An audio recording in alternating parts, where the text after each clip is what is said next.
राधे राधे दोस्तों, अक्षता दर्शन में आपका स्वागत है। कैसे हैं आप लोग? मुझे आशा है कि आप लोग ठीक होंगे। राधा रानी की कृपा आप सभी पर बनी रहे। सच्ची घटनाओं से प्रेरित जिन्हें सुनकर आपको विश्वविदाता की भक्ति में शक्ति जानने को मिलेगी। तो चलिए दोस्तों, शुरू करते हैं आज की कहानी। यह गणेश चतुर्थी की कहानी है दोस्तों।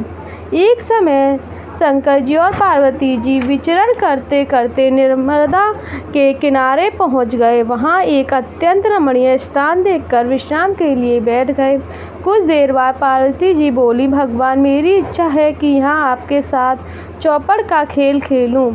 शिव जी ने कहा, अच्छा, पर तुम और हम तो खेलेंगे, परंतु हार जीत का निर्णय करने वाला भी तो कोई होना आवश्यक है। पार्वती जी ने आसपास से थोड़ी सी घास उखाड़कर उसे एक बालक बना दिया और उसमें प्राण डालकर कहा, बेटा, हम दोनों चौपड़ खेलते हैं। तुम इसे देखते रहना और बतलाते रहना कि कौन जीता और कौन हारा। दोस्तों, खेल में 3 बार पार्वती जी की विजय हुई और शंकर जी 3 बार हारे। परंतु अंत में जब बालक से पूछा गया तो उसने शिव जी की जीत और पार्वती जी की हार बताई। उसकी इस बार दुष्टता को देखकर पार्वती जी बड़ी नाराज हुई और उसे श्राप दिया, तूने सत्य बात कहने में प्रमुखता किया है, इस कारण तू एक पैर से लंगड़ा होगा और सदा इसी बीच में पड़ा रहेगा, दुख पावेगा। माता का श्राप सुनकर बालक ने कहा, मैंने कुटिलता से ऐसा नहीं किया, केवल बालकपन के कारण मुझसे भूल हुई है, इससे मुझे क्षमा करो। तब पार्वती जी ने दया करके कहा, जब इस नदी के तट पर नाग कन्याएं गणेश जी पूजन करने आवे तो इसके उपदेश अनुसार तू भी गणेश जी का व्रत करना, इससे यह श्राप दूर हो जाएगा। यह कहकर पार्वती जी हिमालय को चली गई। 1 वर्ष बाद नाग कन्याएं गणेश पूजन के लिए नर्मदा के किनारे आई। उस समय श्रावण का महीना था।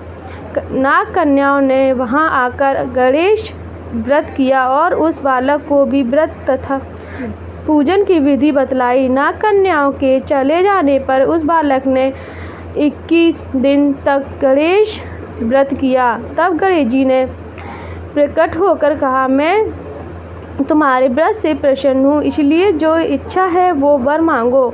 बालक ने कहा, मेरे पाँव में शक्ति आकर लंगड़ापन दूर हो जाए, जिससे मैं कैलाश पर चला जाऊं और वहां माता पिता मुझसे प्रसन्न हो जाएं।